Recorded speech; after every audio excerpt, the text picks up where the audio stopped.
Onun şerlin mannetin oğullarının olan yüz oğlusunda öğrenip duramam.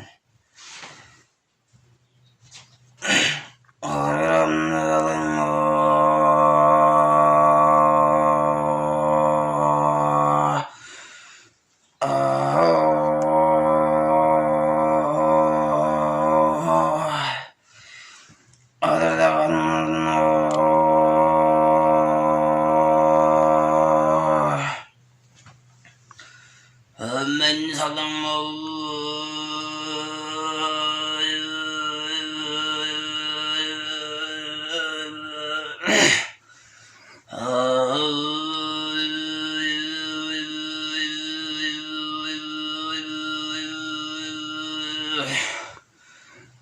öyle yangacanglanın